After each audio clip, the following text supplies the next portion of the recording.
Great God, we praise you.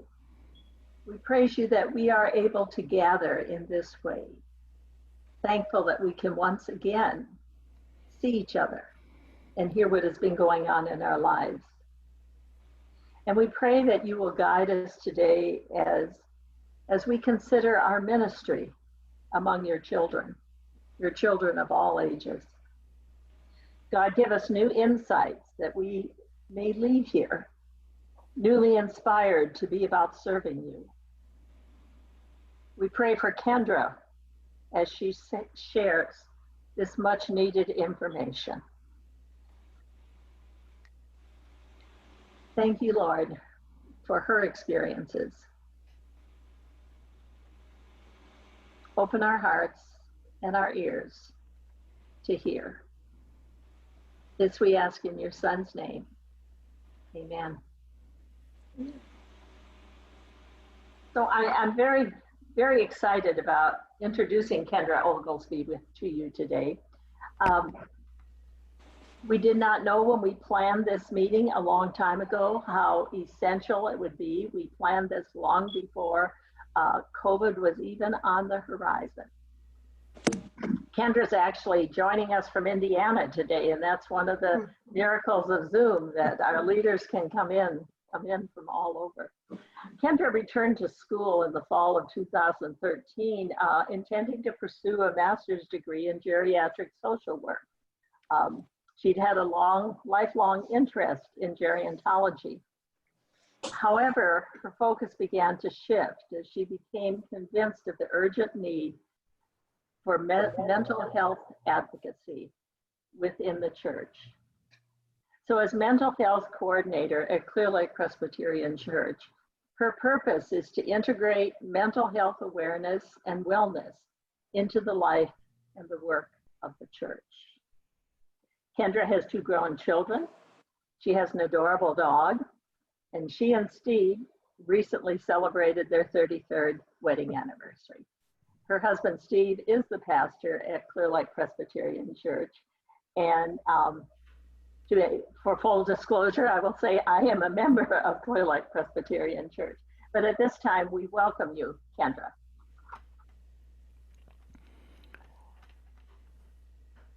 Hey, I am unmuted. Yeah, I am here in very rural Indiana. So my dad, we were visiting my dad, and he doesn't have a printer. So I have a whole stack of papers here that I'm shuffling around. I apologize for that. This is my first presentation on Zoom. I've been a participant in quite a few, but this is my first presentation. So I hope you all will bear with me. And I did say in the introduction, or Connie said in the introduction, that we have an adorable dog and he is running around loose in the house. So if you hear some barking, that's what that is. And a while back, I was doing a webinar with a very famous psychologist, and he got up in the middle of the webinar to let his dog out. So I figured the rest of us are okay too if that happens. But yeah, so I've been at Clear Lake Presbyterian for about 2.5 years now. And like many people, nothing in my job description is the same as it started 2.5 years ago. So making a lot of adjustments as we go. I think Anne has a PowerPoint to show. Is that going to happen? Yeah.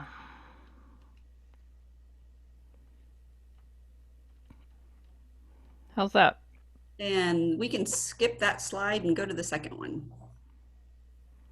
And if you want to just raise your hand or whatever's good for you for me to when to switch, that'll be good for me. Okay, I may just verbally say move to the next one. So all right, how that goes. So yeah, the topic for today is mental health in the church. What are we trying to accomplish?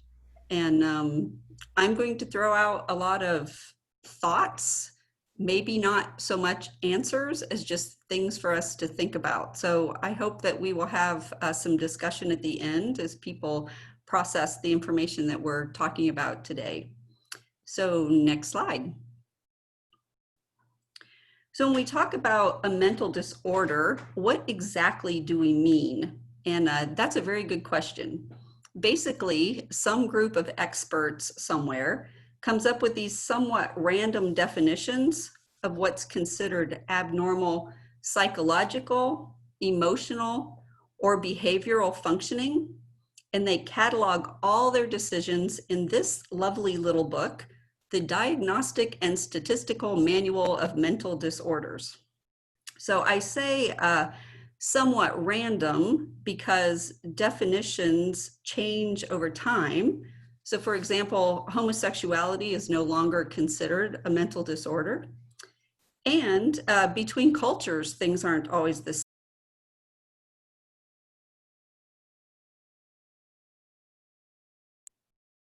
Did I mute myself or did something You else? did.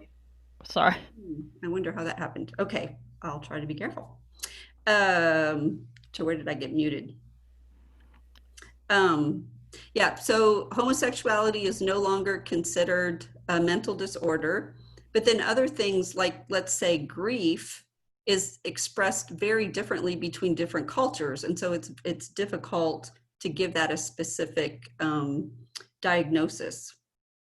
But to receive a diagnosis, symptoms are compared with the criteria that are listed in this book. So for clinical depression, for example, a person must exhibit 5 out of a list of 9 symptoms for 2 or more weeks. And that's how you're given a diagnosis for depression. So as you can guess, there's a huge variety of disorders in this book. It's a very fat book. There's everything in here from being addicted to bodybuilding, to eating dirt, to being sociopathic or schizophrenic. There's a whole range of things. So next slide, please. The diagnosis of mental disorders is not by any means an exact science. Our mental health is fluid and it intertwines in very complex ways with both co-occurring disorders, secondary disorders, and with both biological and environmental influences.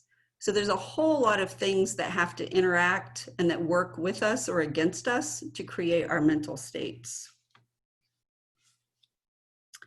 So with that in mind, mental health can be graphed on a continuum.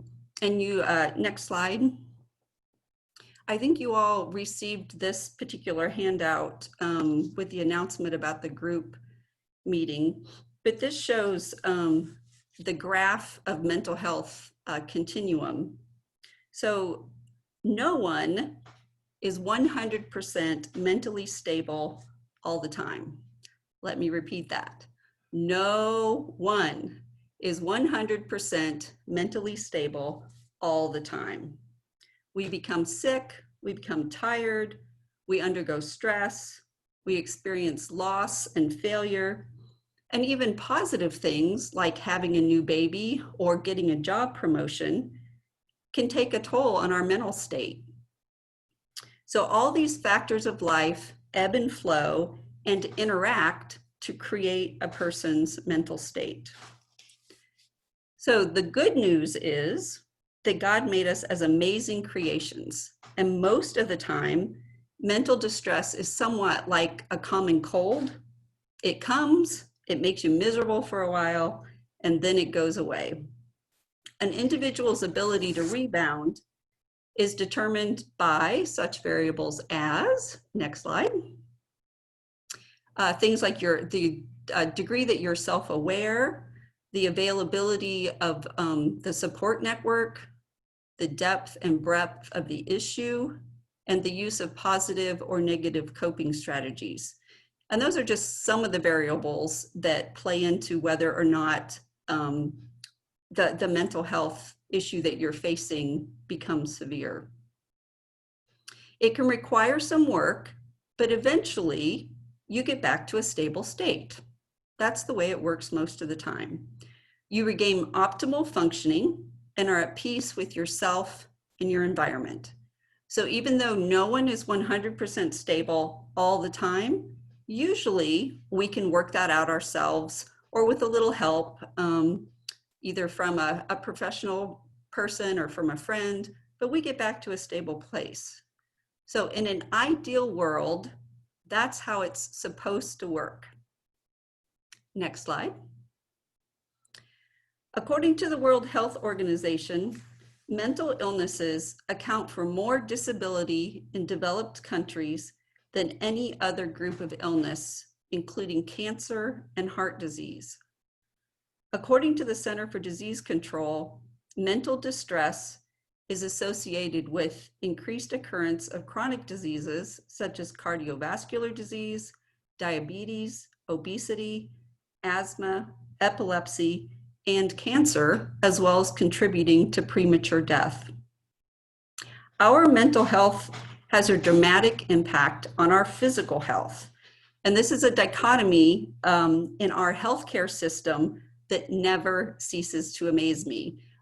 We're just now starting to see like primary care doctors ask people about their mental health as well as just asking questions about their physical health. That's just now beginning. The mind affects the body and the body affects the mind. The two cannot be separated. And like much of our medical system, mental health care is often fragmented, and unfortunately, it's often economically driven and not always operating in our best interests. So just an example from my own life, back in 2004, our family was in a car accident that I broke my neck in the car accident. And every now and then I will get a flurry of telephone calls from somebody saying that my doctor has called in a pain prescription for me. And it's not one that I've requested. Just out of the blue, somebody will call me and tell me that my doctor has prescribed this pain medicine for me.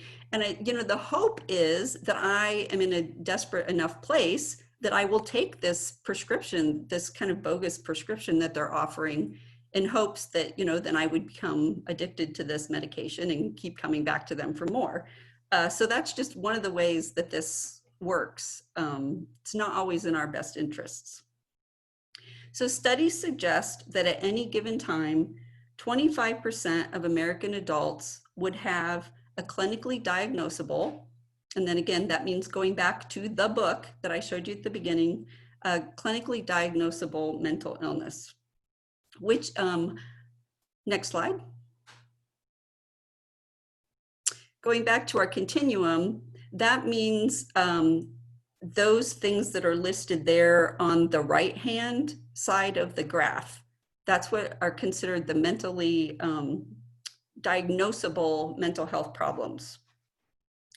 So for the 3 to 5% on the very far end of that spectrum, and sorry, this graph is not made to scale. So that last section there, the bright red section that talks about illness, that's referring to the 3 to 5% of the population on the farthest end of the spectrum. So for that 3 to 5% of our population, mental illness is a chronic, lifelong condition.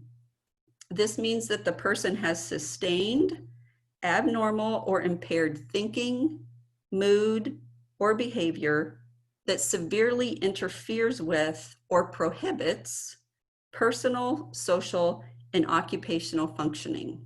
That's the far right-hand side of the spectrum. So unfortunately, what I'm discovering is that when we talk about mental illness, we generally limit our thinking to that 3 to 5% on the far side. And we certainly need to extend our care and understanding to that 3 to 5%, but we also cannot afford to ignore or minimize the mental health implications for the other 95 to 97% of the people on the spectrum. So we can think about it like this. If you think about your physical health, there's a huge range of ailments and diseases that can affect your physical health. So let's say on the far right-hand side, you have a very rare form of brain tumor on the far right-hand side. And then on the far left-hand side, let's say you were gardening and you got a splinter in your finger. Well, you, with the proper care and the proper, experts, you could survive the brain tumor. You could have surgery, you could have it removed, you could have radiation, whatever it took, and you would eventually recover from that illness. On the other hand, if you have a splinter in your finger that's not treated properly, it could actually go septic and toxic and poison your body, and you can end up dying from an infected splinter in your finger.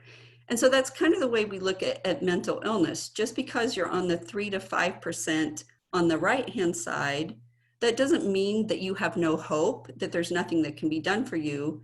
And it doesn't mean that if you're on this side of the mental health continuum with a fairly mild, what we would think of as a mild condition, that you can just ignore that and not pay attention to that. So I hope that makes sense, trying to just put our mental health continuum in a way that will make a little more sense if we compare that to the wide range of physical ailments. It's just the same for our mental health. There's a wide continuum there. So let's look at the next slide.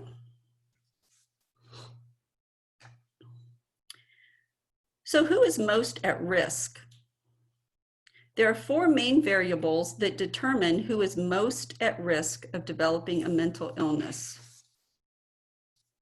So genetic predisposition and childhood trauma combine to create vulnerabilities that then interact with exposure to stressful circumstances and the ability to utilize coping strategies, resulting in mental disorders. Shall I repeat that? Maybe I'll repeat that. Genetic predisposition and childhood trauma combine to create vulnerabilities that then interact with exposure to stressful circumstances and ability to utilize coping strategies, resulting in mental disorders. And next slide. You should have this handout as well. So this graphically shows the statement that I just read to you all. We have the genetic predisposition, childhood trauma. Oh, go back. There we go. Stay there a minute. Yep. These different variables combine to determine who is most at risk of developing a mental disorder. So the question is, next slide. How does all this interface with the life of the church? What are we trying to accomplish? So I want us to look at each of those 4 variables individually and think about those as they connect to the life of the church. So the first variable is genetic predisposition. So everyone is born with a unique combination of traits that make you, you, and that includes different kinds of sensitivities and predispositions towards certain conditions, both mental and physical. These traits influence how we perceive and interact with the world around us. And these are the kinds of things that are often tested, like in a Myers-Briggs analysis or the Enneagrams, those kind of things. What makes you tick? How do you process information? How do you look at the world? All those kinds of things. So as Christians, we believe that humans are fearfully and wonderfully made, that we all possess inherent value, are loved by God, and have a unique contribution to make to the functioning of the community. That's basically what we believe. As a church body, we can provide safe places for people to belong, to be welcomed and accepted, and to contribute according to whatever ability that person can offer. And we can offer grace and forgiveness for our mistakes and shortcomings. So that's the first variable. Everyone has a unique combination of traits that makes you, you. Next slide. So your earliest childhood experiences shape your perception and expression of self, your ability to empathize with others, and your ability to form meaningful connections with other human beings. In short, it affects your ability to function in society. Certainly, this sector includes things like abuse and neglect, but it also includes factors such as bullying, early experiences with death or illness, divorce, alcoholic parents, all those things that might influence the way a child is raised. As Christians, we believe children are a gift from God and that God as Father is our ultimate role model. As a church body, we must find new ways to support the families and care for the children around us. As a society, we've adopted 3 major false beliefs around children. So the first one is that parenting skills are instinctual, which they are not. They have to be taught.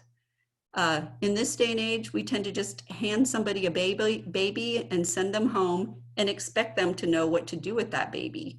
I know even, 15, 20 years ago, when our children were younger, you were able to take a babysitting class down at your local YMCA. Those kinds of things aren't even offered anymore. So trying to get information out to parents so that they can use that information, and also so that they don't feel like somehow they should be able to figure this out on their own. Because as a species, our parenting skills are not instinctual. They have to be taught. False belief number 2 is that children are infinitely resilient and that children are basically self-raising, which neither of those are true. In reality, children are survivors. They will do whatever is necessary to survive, but that can leave them with deep and devastating dysfunctions. Next slide. We are currently in a social crisis that is simply terrifying. There's no other word. It is terrifying what we are doing to our children in our society. There's a lot more that could be said about that. I'll save that for another presentation. We'll just stop right there with that one. But I'll say it again, that we as a church, we must be countercultural in finding new ways to support the families and care for the children around us. Next slide. Stressful circumstances, job loss, death, medical diagnosis, natural disasters, violence, poverty. The possible list could go on and on. Stressful events turn into a crisis when your circumstances exceed your available resources, whether that's financial, physical, emotional, social. But a stressful event turns into a crisis when your circumstances exceed your available resources. As Christians, we believe that God never leaves us or forsakes us. But that does not prevent us from feeling abandoned or forsaken in the midst of our struggles. As a church body, we can reduce the impact of stressful circumstances by offers of community support, helping people know that they're not alone. We bear one another's burdens through the works of groups such as the Deacons, Stephen Ministers, different Harvey Rebuilders organizations, financial contributions, food banks. All those things help people get through those stressful moments. It's also very important to remember that the depth of crisis in someone's life is not necessarily tied to the amount of damage that they experience, but to the number and quality of resources that they can access. So the same event can produce dramatically different results in different people's lives. What may seem like a minor event to us can be catastrophic to another person, or vice versa, because it's a play between the event and the amount of resources that you can access. Next slide. Coping strategies are the specific efforts, both behavioral and psychological, that people use to master, tolerate, reduce, or minimize stressful events. Coping strategies are the specific efforts, both behavioral and psychological, that people employ to master, tolerate, reduce, or minimize stressful events. These strategies can be helpful, like a hot bath or gardening, or they can be harmful, like road rage or alcohol. Coping strategies are the tools you keep in your mental health toolbox. The healthiest people have a wide range of tools in their mental health toolbox, and they're always looking for ways to add more. But you have to have this toolbox in place before you actually need it. And one of my favorite mental health sayings is that you cannot build a house in a tornado. You have to have these things already in place. You have to have your support networks in place. You need to have healthy habits in place. All those things need to be there before the crisis hits. So as Christians, we believe that God created us and knows what we need to function optimally. As a church body, we can encourage the practice of God-honoring lifestyle choices and teach the skills needed for ongoing spiritual formation and discipleship. Incidentally, social isolation and poor sleeping habits create a direct line to mental instability. So if you want to have immediate mental health improvements, make a new friend and get some sleep. Remember, there's a lot of COVID implications for that one. So next slide. Catholic theologian Richard Rohr summarizes our current social condition in his book, Falling Upward. In the Western world, it seems we cannot build prisons fast enough or have enough recovery groups, therapists, or reparenting classes for all the walking wounded in this very educated, religious, and sophisticated, lost my place here, society. How could this happen? How could neuroses and depression be less the exception and more the very norm? So next slide. So again, just what are we trying to accomplish? There is no denying that the problems before us are very complex.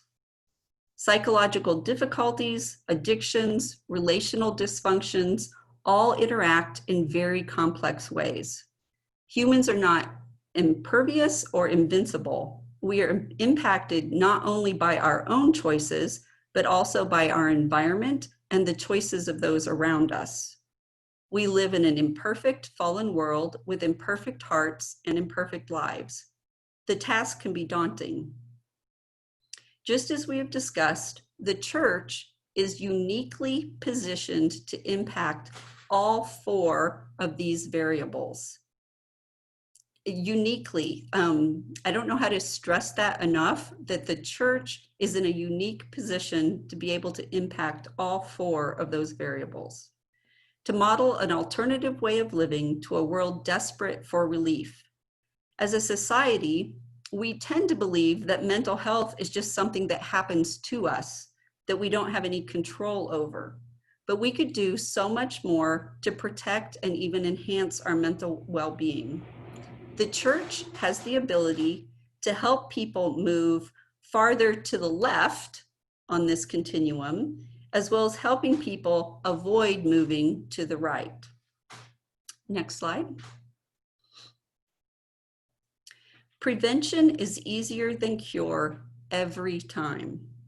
When we think of mental illness, it is that sliver on the far right, that 3 to 5%, that often shapes our thinking. We tell ourselves that mental health really isn't a problem for us. We choose to ignore it until we find ourselves or one of our loved ones in a crisis. Next slide. So let's talk a little bit just about what this means specifically right now during COVID. Number one, resiliency is closely tied to our sense of connection and belonging.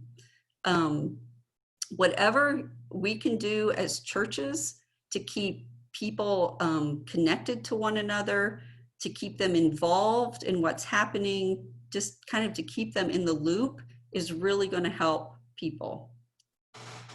Number two, helping people distinguish between self-care and selfish indulgence. There's a real trick to kind of navigating that balance, and people can fall to one of the other extremes. So it really calls for genuine spiritual reflection as you look at those things in your life. And, you're trying to help people not be a resentful martyr that they're taking care of everybody else, or, such a generous servant that they ignore their own self-care. So as a church body, we can really help people balance those two spheres. So that means giving people permission to make space for themselves, for their own devotional life, for their own health care, their own mental health care, making space for that. And then also encouraging us to encourage others to make space and to protect their own space for mental health and self-care. And it's very different. It's very different from one person to another. So I may need half an hour of downtime a day. I need that in order to function. Whereas somebody else may need 4 hours once a week of their own time. So being able to identify what you actually need, what actually recharges you, and then having people around you that help you maintain that while you're helping them to also maintain those disciplines that give you what you need to recharge. Number three, just because you don't know someone's story does not mean they don't have one. There may be someone out there with a perfect life, but I can say in our nearly 30 years of ministry, I've never met that person. So just because you don't know what somebody is struggling with doesn't mean that they're not struggling. So I think particularly at this time, we really need to extend large doses of grace to one another. We just don't know.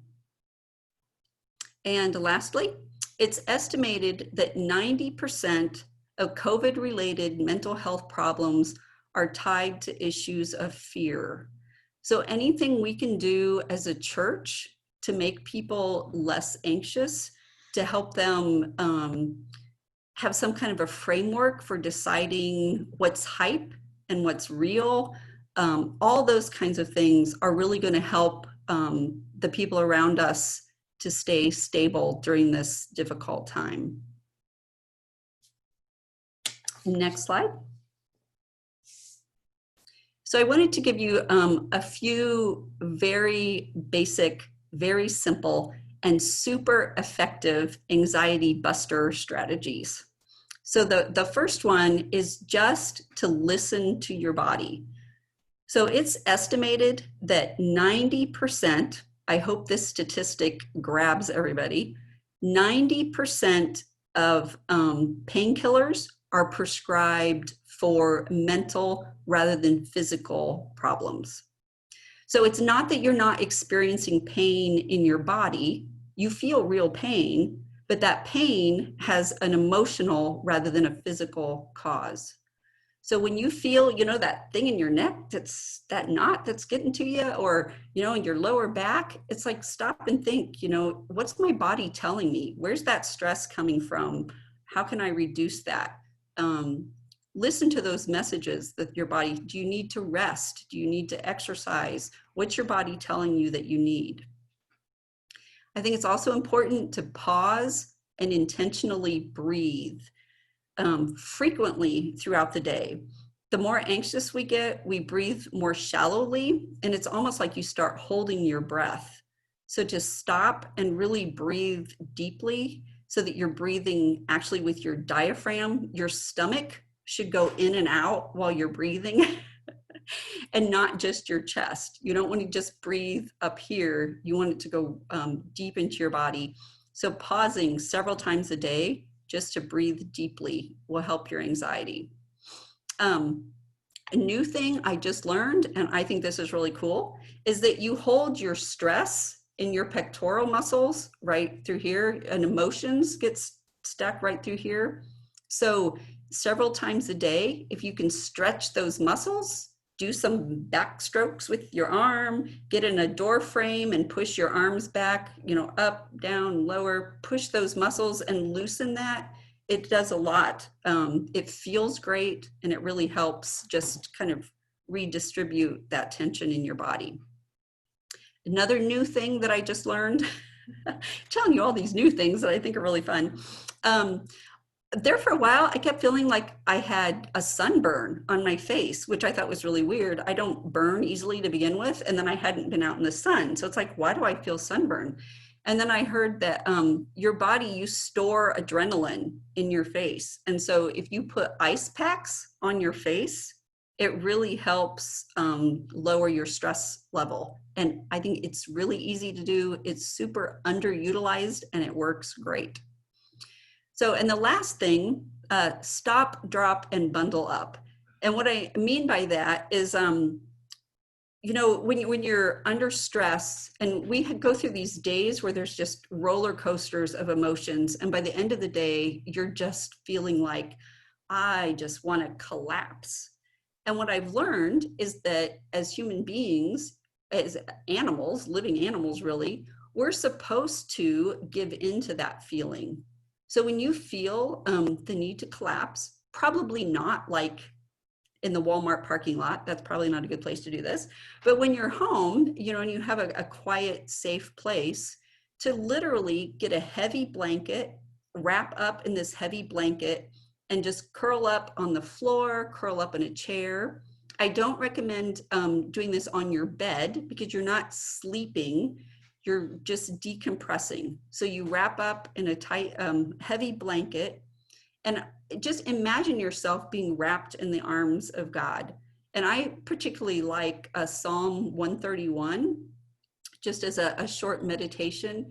And you can just lay there wrapped up, imagining yourself wrapped in the arms of God, and just give yourself a little bit of time to decompress. So rather than always, gotta soldier through, gotta soldier through, gotta soldier through. No, sometimes you need to just stop, relax, and allow yourself to be held by God. Next slide.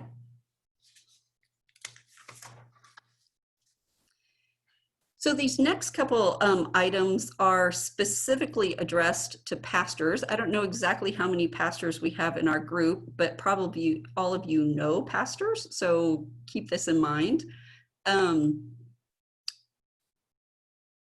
Yeah, it's a list of kind of things that we can encourage our pastors to do that will help them during COVID. So the first one is that pastors need a safe place where they can be 100% transparent. Probably not a church member, but when something happens, it gives them a place where they can just really be open about what they're feeling, about the pressures that they feel, all those kind of things. The second one is that pastors need a one-sided or mentor type relationship where they are the receiver rather than the giver, that they're able to take on help and encouragement rather than always having to be the giver of those two things. So there was a recent study of pastors, and what they found was that 80% of pastors said they did not have a place, a relationship where they felt they could be 100% transparent. And 80% of pastors said that they felt they did not have a mentor or a person that was really focused on encouraging them. The study also showed that, not surprisingly, 80% of pastors have what could be considered a diagnosable mental illness. So these two things are really important in helping pastors be grounded and healthy. So another little piece along with that, in our family, when our kids were growing up, we had what we called the rule of three.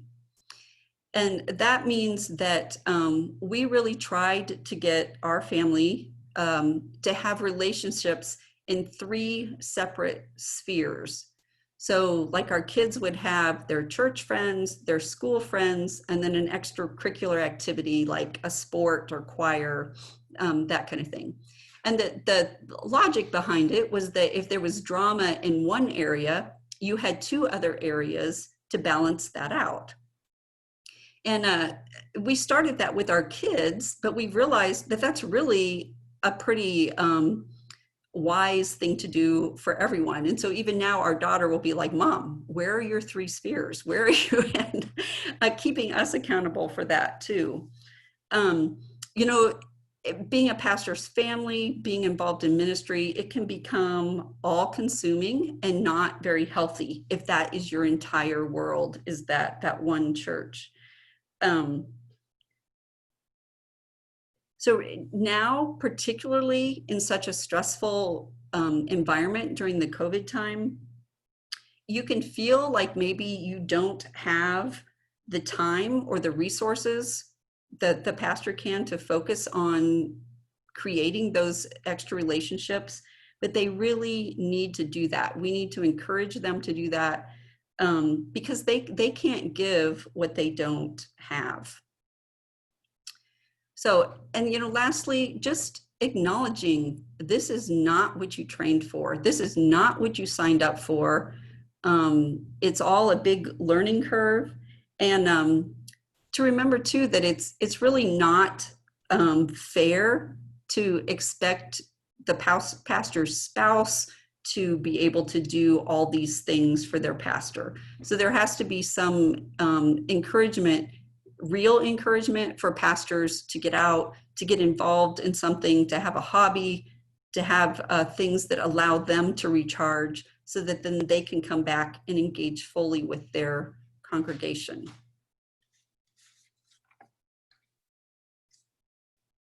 Next slide.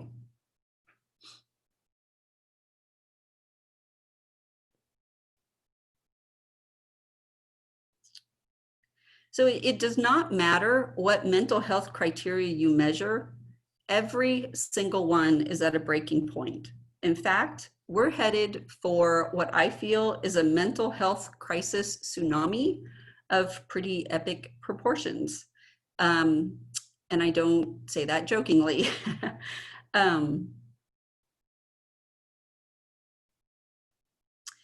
Yeah, so at this point, the church, and I mean capital C, universal church, has done very little to prepare for the mental health crisis that's before us.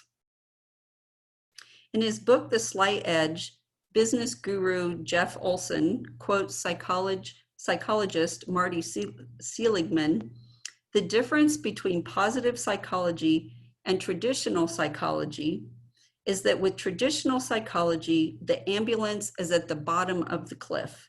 And with positive psychology, the ambulance is at the top of the cliff. If the worlds of psychology and business are recognizing the need for a mental health shift, why shouldn't the church? The church has traditionally done a pretty reasonable job of attending to people in crisis. But why do we have to wait until someone hits that crisis point? What would it look like to move the ambulance to the top of the cliff for individuals, for families, for communities, for whole systems? What would that look like? Next slide. I believe we, the church, can lead the way. I believe God wants his church to lead the way. I believe that God is our only hope. If we really believe Jesus is the way, the truth, and the life, how can we as the church direct people into the arms of the great physician for the benefits of our bodies, minds, and spirits? I don't have a quick and easy answer. I don't have any answer. My job, what I feel my calling is to do everything I can to convince you of the urgency. Then we need to be praying for God to move and asking for guidance in our next faithful steps. Then we need to be faithful to act. It's like the proverbial, how do you eat an elephant? One bite at a time, and sometimes even one nibble at a time. So lastly, I want to go over a number of different resources that I've found helpful and that may appeal to some of you. If we could have the next slide. So the first one, that's my email address on there. If anybody wants to talk to me more specifically, if they have questions, feel free to contact me. And we also have a list on our website of COVID-specific mental health resources that you all are welcome to use, copy, share, whatever on there is help to you. So feel free to check that out. Another resource is a book called Grace for the Afflicted by Dr. Matt Stanford. And there is a downloadable study guide from the hopeandhealingcenter.org. We've used at our church, we used this book as a Sunday school class that went very well. We've used it with our Stephen ministers. I think they really enjoyed it. And what the book does is it takes different characters of the Bible and it talks about how, according to our modern definitions, what kind of a mental illness that person might have had and how God used them either in spite of or because of the mental condition that they had. So it's a great discussion starter for people. And it's got a really good study guide that comes along with it. So Grace for the Afflicted, Dr. Matt Stanford. Another resource is the Mental Health Grace Alliance, and they provide a number of different workbooks on mental health that can be used as support groups, and they're led by peer facilitators. We've had a number of those groups at our church. They're very easy to use. They're very well laid out, just a great resource. And he is currently offering every other Friday, they have a Zoom meeting that helps you as a leader know how to adapt their material to an online format. So they have a lot of support in getting you started in using those resources. Yeah, it's really good stuff. Another one is emotionallyhealthy.org, which is based on Peter Scazzero's Emotionally Healthy Spirituality curriculum. I think there are 3 different levels to that curriculum, and it's meant to be used church-wide, and it focuses on spiritual disciplines and how those impact our mental health. So again, it's another really good curriculum, has a lot of support built in with it, with their organization. The Health and Human Services.gov Compassion in Action program. It's a new program that they're starting helping faith communities know how to better implement mental health ministries within their congregations. A lot of good information there. They also have periodic webinars and things with a lot of information, and that's a government site, but it is linked to faith communities and mental health. The last one, which is actually the one I'm going to personally push the hardest today, is churchesthatheal.com by Henry Cloud. I just love his approach. He's very down to earth, very practical in his suggestions, and it's all very much video based, so it's very easy to access. It is about $300 for a church subscription, an annual subscription to his services. I think it is well worth every penny. And a lot of it is geared specifically toward pastors and church staff. But they also have small group material that you can use with home groups, small groups, Bible studies. It's just got some really, really good stuff in there. Yeah, I would highly recommend him.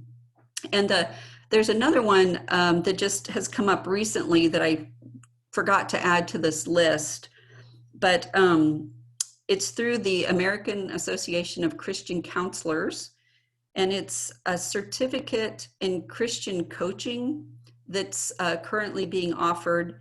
And it's the website is lightuniversity.com/mental health coach. And it's a 40-hour curriculum that you work through online, and you actually end up with a certificate in Christian coaching. It's a little misleading. When you log on there, it looks like the program costs thousands of dollars, but it really doesn't. It's $54 for the 40-hour course. So when you look at the website, don't panic. It's kind of an interesting marketing strategy. I'm not really sure why they did that. I guess they make it look expensive and then make you feel like you're getting a really good deal or something. I don't really know. But it's $54 for the 40-hour course, and has a lot of really good information there too. So there's lots and lots of mental health information out right now. There's tons of stuff through the CDC, through the other various government sources. It's a lot to sort through. So I really would recommend just starting with this list and looking at these and seeing if any of these seem appropriate for your congregation and your situation, because I would say all of this is really good material here. So that concludes my part of the presentation, and I would be glad to hear other people's comments or thoughts. If you have questions, I'm more than willing to try to answer them, but yeah, I would love to hear from some of you. So first of all, Kendra, I can't thank you enough for all that information. It was wonderful, wonderful. So we are going to do some Q&A. I just wanted you all to know that if you did not put yourself on mute, I put you on mute, so that when you ask a question, you'll have to unmute yourself, or I may have to do it. But we can proceed with some Q&A. My first one, Kendra, is if you'll take a few moments and tell us about the Hope and Healing Center. Some people may not know that resource available to others. Mm-hmm. Yeah, the Hope and Healing Center has what they call the Gateway to Hope program, and they come in and help churches start a mental health ministry. So they provide training. They actually are partnered with the last thing I was talking about, the Light University coaching curriculum. They're partnered with that. They help you find referrals if you need referrals. It's really set up, if a church just kind of wants to get started with a mental health ministry, that's their focus, is getting you the resources and the training that you need to just get started. Yeah, and it's through the Hope and Healing Center, which is affiliated with St. Mark's Episcopal Church here in Houston. So I think they're on the same grounds as St. Martin's Episcopal, but I think they're totally independent from what I understand. They are not affiliated with the church. And Charlotte, I think you've worked with them. Charlotte, you're on mute if you were gonna. Yeah, I'm going to suggest that we all go to gallery view for the Q&A so we can see everybody. Okay, yes, Hope and Healing was started by St. Mark's, but but now it is totally independent. They earn all their own money, all that they do, and they can give pastors very good, and anybody actually, help on counselors in the Houston area, because they have checked them out and they know how good they are. And that keeps you from having to go somewhere and not know who or what you're dealing with. And everything they do is free. which is just amazing. They do some counseling there, but they have vast support groups there also. Charlotte, can you talk about how to access that? Because that is one thing I'm getting a lot of questions about is, can you refer me? Where can I go? I need some help. Is there a website? How do you get access to that? They not only have a website, if you can get on their mailing list, they have, or on their website list, they send out emails. They have more information about what happens, what is about certain serious mental illnesses, the 3 to 5% that Kendra was talking about. And they also have all of these other support groups for all different kinds of problems. But I think Kendra has pointed out so well that we are in a position to help people before they ever get to stage 4, which is in the 3 to 5%. Kendra's ideas were just fabulous. And I think that's part of what Hope and Healing's trying. Matt Stanford is outstanding, and it was his book that Kendra suggested that you look at as a resource. You can reach them. Kendra, do you have right in front of you their email address? I just posted. Is it posted? I just posted in the chat their website. So Great. you can just, if you're on a computer, just copy it and paste it into your browser. Thank you. Got it. I have just had somebody go there and tell them, I said, tell them what's going on and tell them you need a counselor. Can they help you? And they recommended 3, and this person has gotten an appointment.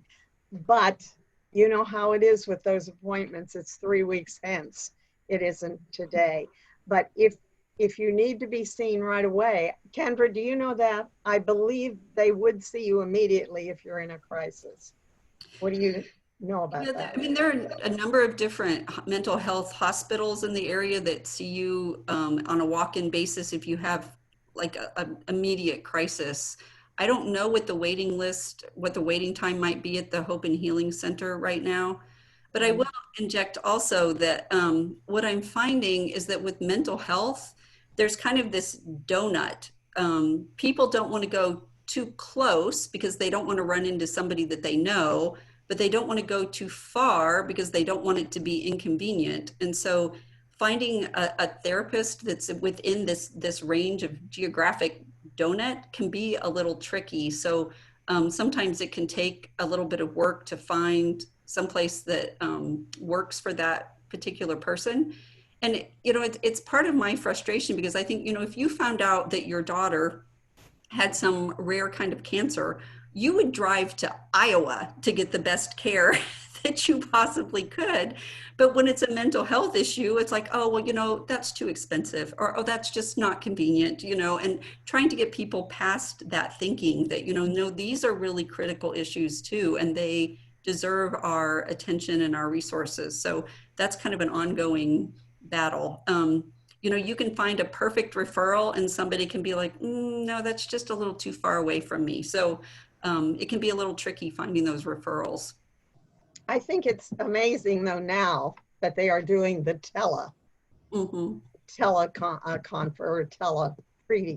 teletherapy. I think that opens up to a lot of areas. We have a lot of rural areas that have no mental health people around. And I think this is possibly the way that we can open this up to people who had really almost no hope before. And it's pretty amazing. And as Matt Stanford always says, and I'm sure you will realize, when people have a problem, the first place they go is not to a doctor, but to a pastor or a church. That puts us right heads on in being the place that can offer hope and healing, as the Hope and Healing Center says. This is Rose. I always do that. People laugh at me on the work calls and stuff. I'm like, this is Rose. I'm used to conference calls. But yeah, so one of the best things we have that a lot of times people don't really talk about or pay attention to, particularly for our pastors or anybody really who's employed in a Presbyterian church and is part of the health plan, the Board of Pensions, the EAP is really a phenomenal resource. I've been6 a therapist for 5 years through the EAP, and you can do 6 meetings for free on every issue. It speaks to who I am that I've been doing it for free for 5 years. I've got a lot of issues, so or I have a very skilled, doctorate level counselor who's able to submit the paperwork, or either she likes me very much and she's just doing it for free at this point. I don't know the deal, but I started with the EAP, and you can, start out with someone really wonderful and just keep going and working on issues. And I think that's a phenomenal benefit that's available through the Board of Pensions that really needs to be paid attention to, especially now. People should know that they have this resource available to them. And we should encourage people to use it. We should encourage people. It's not only about mental health issues, it's also about financial issues, all the sort of stressors. But I wanted to lift that up as a resource, but I also have a question. Rose, explain the EAP though, excuse me, stands for what? Initials? Employee Assistance Program. Okay, thank you. And actually a lot of people, their employers may have programs like that. A lot of businesses have EAPs available to their folks. So if somebody asks, where can I go and how can I talk to somebody? Telling them to explore that as an option is a good idea. The confidentiality issue stopped me along the way years and years ago, but if you feel enough pressure in your life, you're willing to go look at whatever resources are available. It's been my experience. So I think it's really important that people know that these resources are there to be used, and they are protected by all sorts of HIPAA and privacy guidelines, and they should feel safe about using them. So any other questions about that? I also had a question. That was a resource, but I have a question. My question has to do with systemic racism.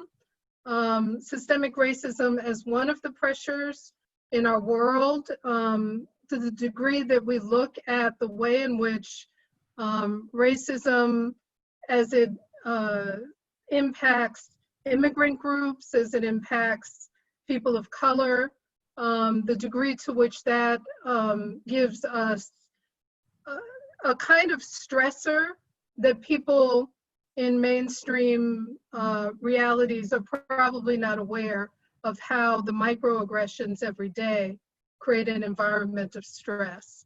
And paying attention to making the resources that we offer in our churches sensitive to the needs for diversity. How do we do that? Yeah, I would, 2 comments that I want to make to that. And one is that you aren't limited to that one EAP person. So if you go to one person and they're just not a good fit for you, try somebody else. Like, don't stay with a therapist or a counselor if you don't feel that that's a good fit for you, because everybody's personality is different.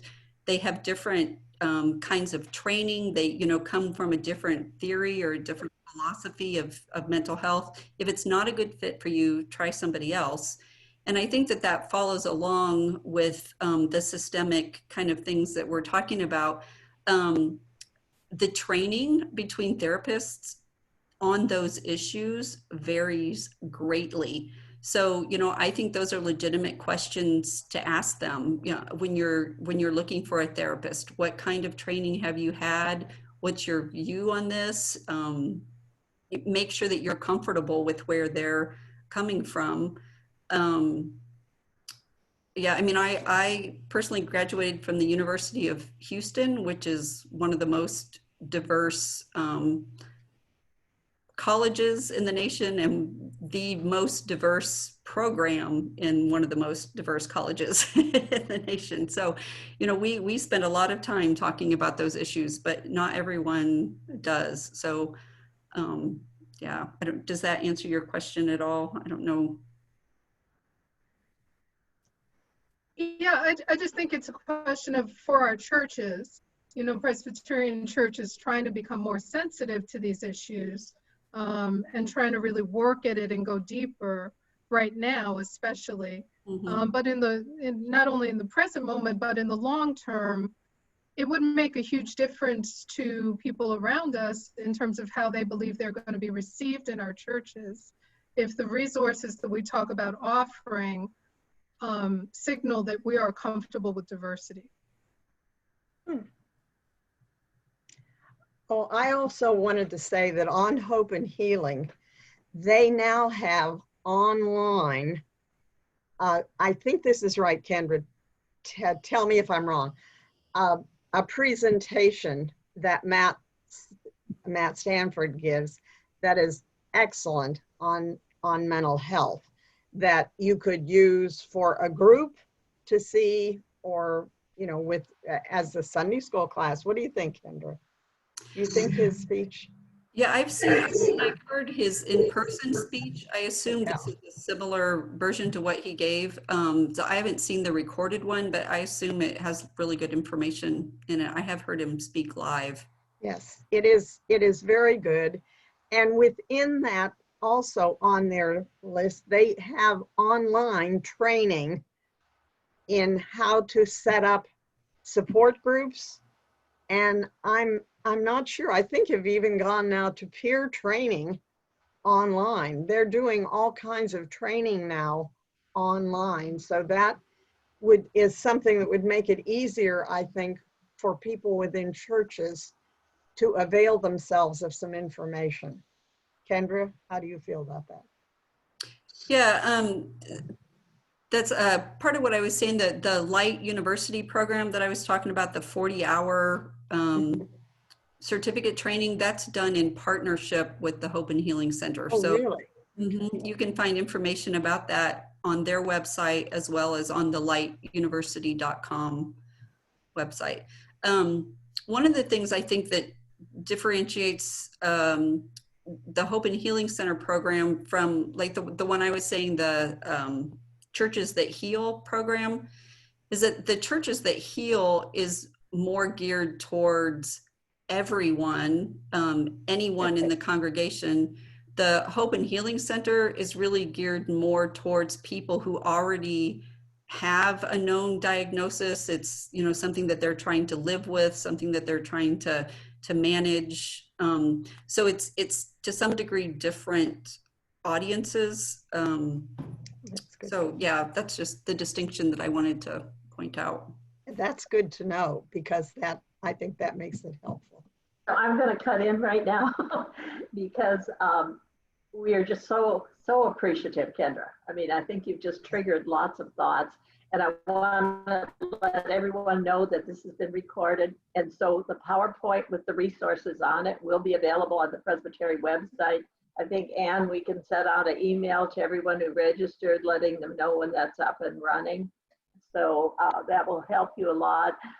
The other thing, Kendra graciously said you could contact her at her church email if you'd like to talk to her more personally about some of the issues that have come up. But I just want to thank you again. I know this is a busy time for you up in Indiana, and the fact that you took some time aside to be with us today, we really, really appreciate. So thank you. Thank you. Thank you for having me. Thank you. Thanks. So the rest of our time, I have a few announcements to make, and then we have some questions that we have for you, and then we will close with a song of worship. So let me share my screen once again. Oops, not that one.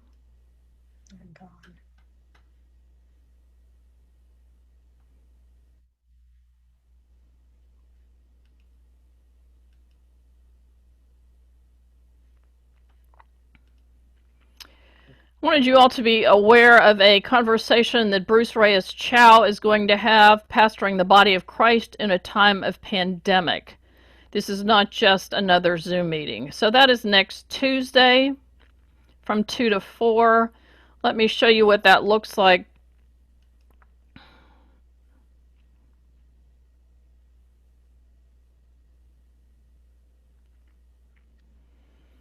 So this is what you see when you'll go to this link. Bruce loves to do this. He's excited that we've gone digitally. So what he hopes to carry is how to engage people in congregational life so it's not just one more Zoom meeting. How to create intimacy on an online worship experience that's compelling, and what future hybrid expressions of worship might look like. Diane, we're not seeing that particular slide. You're not seeing my PowerPoint at all? No. We're seeing it off to the left, but we're not seeing the main slides. Thank you. Let me try again. Ah, that's what we want to see. Sorry, thanks for... Lost it. Did you see the website? No. Let me flash it. Somehow I've lost the whole thing. So when you go to presbyterianmission.org, this is the description of it, and you have to actually go to this site in order to click and get the Zoom link. And these are the 3 points I read: how to engage, how to create, and what the future expressions of worship might look like. So, Anne, what we're seeing now is the ABSI Zoom chat and not the Bruce Reyes. Well, rats, really? Okay, so that was my next announcement. Okay. But you're not seeing the websites. Oh. No. Oh.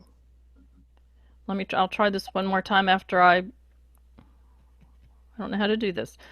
APSI is hosting a Zoom chat on Thinking Ahead to Advent. That is the following day on Wednesday from 3 to 4. So when I click on this link, tell me if you're seeing this or not. So you're still seeing the slide? You're not seeing the APSI website? Yeah. Oh, yeah. Or you are seeing the APSI website? Yes. I'm not. We're not see the seeing the slide. website. I see the slide. You see the slide, but you're not seeing the APSI website. Right. Well, When you click on the link, nothing happens. well, let me try one more thing. I think you may have to click on the link first, Anne, and then bring that up on your screen share. Or I'm wondering if I click on my desktop.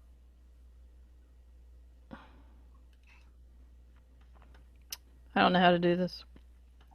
I will send you the links. I will send you this so that you can get to the links. The next, SCRAPSI is the South Central region of APSI, and we always do a fall event on campus at Austin Seminary. This next one, which is called Digging Deeper into the Well of PCUSA Ministries, will be done online. October 5th will be a certification class, and then Stephanie Fritz will be leading a session on the various parts of PCUSA Ministries. If you want to do it with the certification, it costs $40. If you want to just do the workshop on the different PCUSA ministries and resources, it's $25. You register for that online. Anything else on this particular item, Kim, or anything? Nope, not, that's the information you need. You go to the, as you can see, the Austin Seminary Education Beyond the Walls to register and you get more information. Our next Fresh Elastic is November 5th, which is a Thursday, so mark that date on your calendars.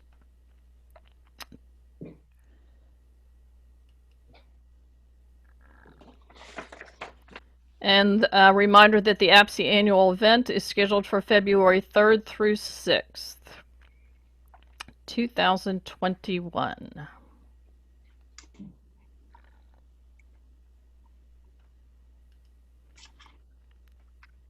And if that meets in person, that will be in Chicago, right, Ann? Correct. I just wanted to say one thing. I just went to the Hope and Healing Center website, and they have a webinar on September 9th at 12, how to manage stress and grow strong in stressful times, coping with COVID. So there you go right there. There's a resource that would be good for churches, good to share with your churches. But I just went to the website and it popped up. Great. Good. That's a really good, probably want to stay in touch with what they've got going on. All right, Kim, I'll turn it over to you. Okay, we have about 12 minutes left. So I'm going to take just a few minutes here to just ask, have a couple of you perhaps respond to one adaptation you have made in your faith community during this time, something you're doing different to cope with the current times that you think others might benefit from hearing. I don't know, since we have limited time, if anyone has that, if you just physically raise your hand and take about a minute to just tell us about that. Anybody have something they'd like to share? Can I go first then? So couldn't do our traditional rally day. And we usually do a blessing of the backpack. So this year we decided to do a back to school blessing, and we put together just little pencil pouches. We're a smaller church. We went to the Dollar Tree and got everything we needed there.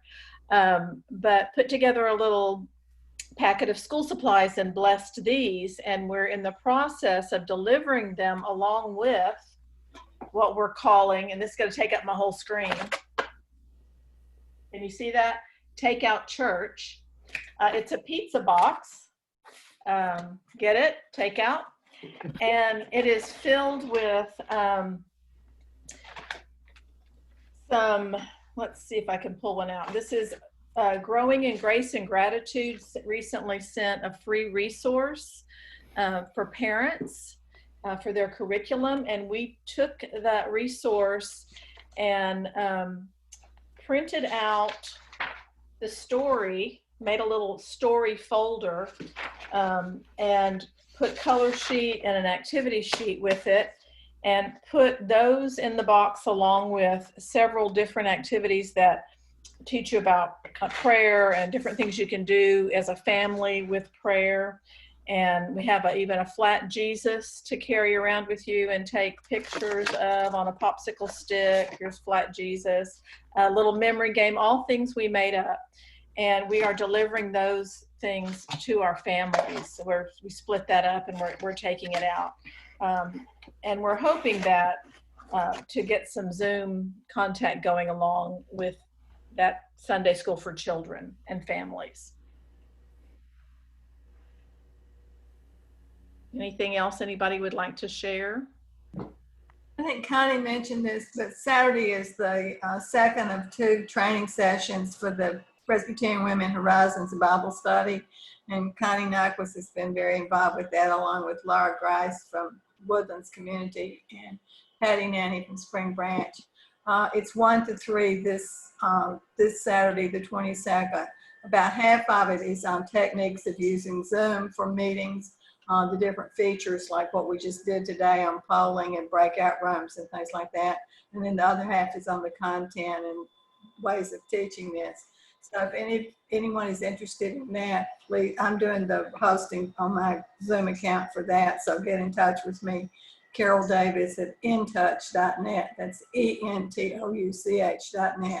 But this Saturday, 1 to 3. So I'm going to piggyback on that because I was so impressed with what Laura Grice did with how to use Zoom that we're setting up a workshop at our church for everyone that is leading Zoom meetings, whether it's with the children, the parents, Bible studies, whatever, just to go over all the possibilities of what you can do on Zoom. So we've got a 1-hour workshop coming up just to make available to people that are trying to use Zoom other options for how they might use Zoom in whatever they're teaching within the local church. And Laura went into, you know, how to log in from a landline, for instance. I hadn't known you could do that before. So there was just a lot of good information, and I'm going to steal her information and I'm going to use it at our church for this workshop. When is that going to be, Connie? When are we doing it? We're doing it Saturday morning, whatever that last Saturday of August is. I can send you a link if you want to join us.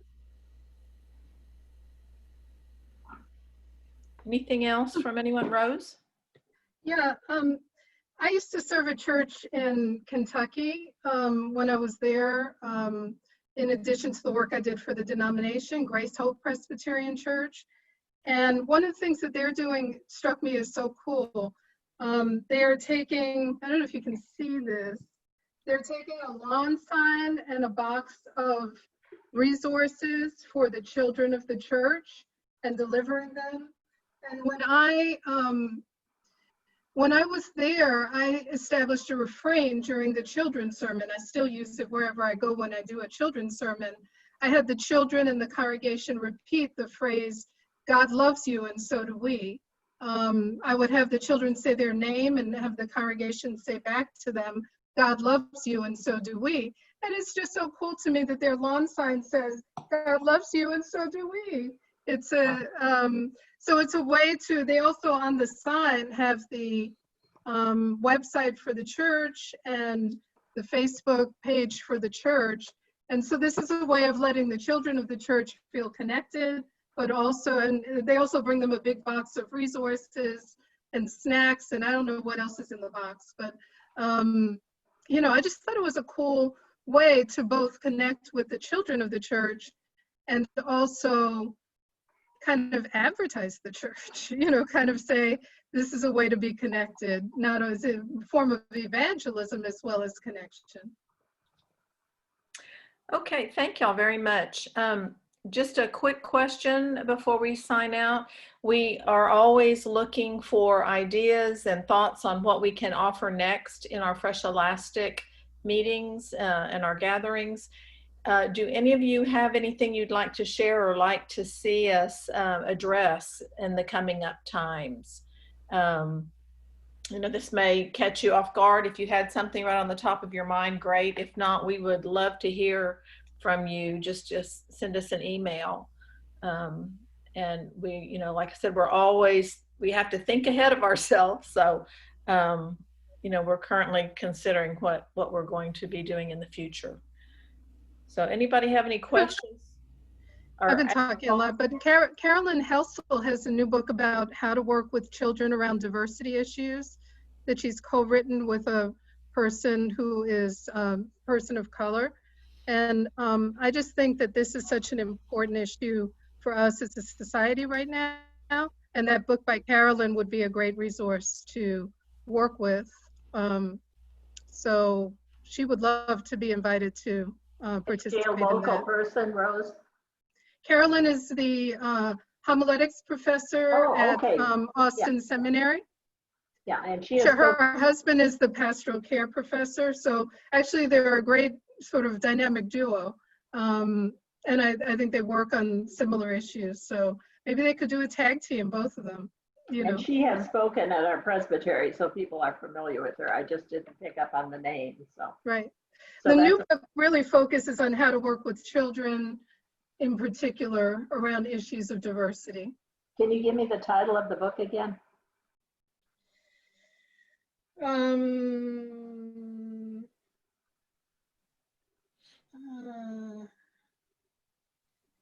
Give me a second. Okay. While she's looking, anybody else have an idea for a topic?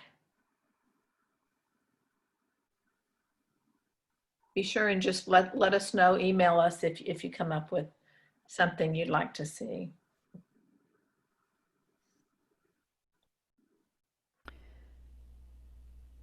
All right, we ready to move into our closing?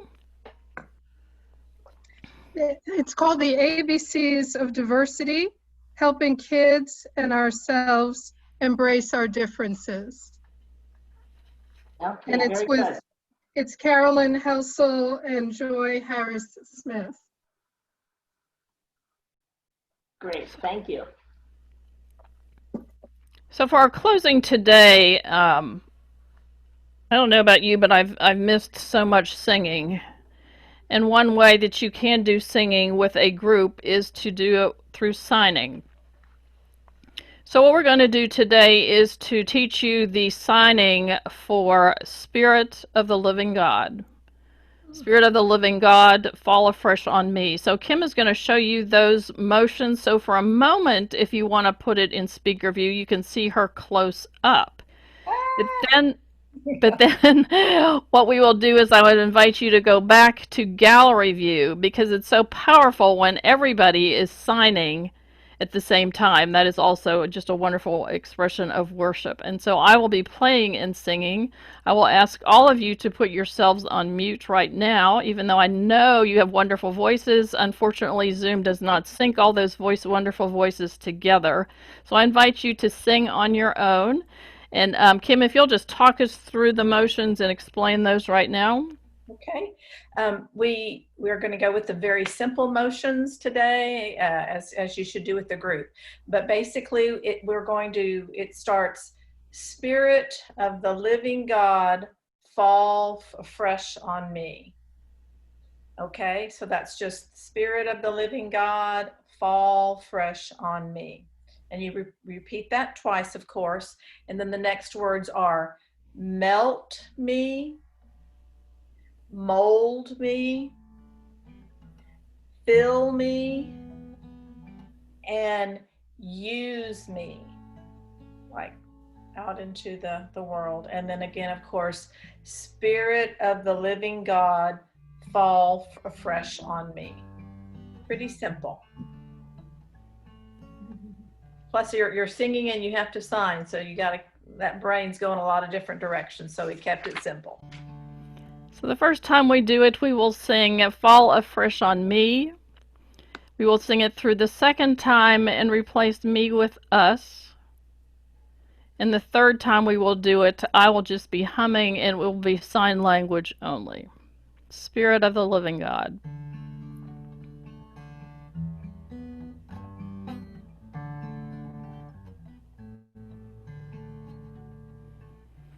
Spirit of the living God, fall afresh on me. Spirit of the living God, fall afresh on me. Melt me, mold me, fill me, use me. Spirit of the living God, fall afresh on me, on us. Spirit of the living God, fall afresh on us.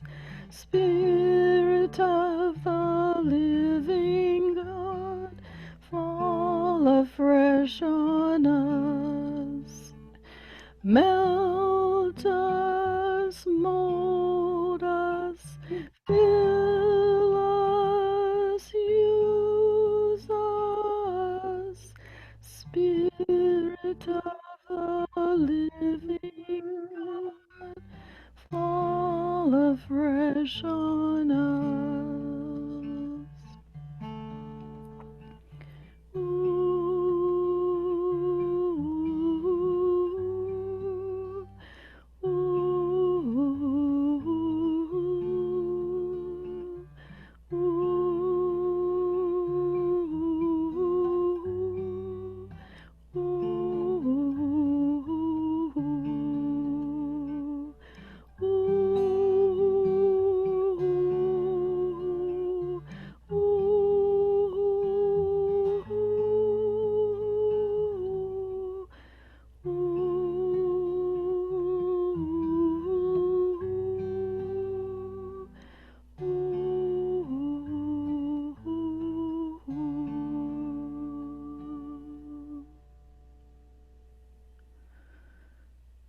Amen. May you be Beautiful. safe. May you be well. Until we meet again, God be with you all.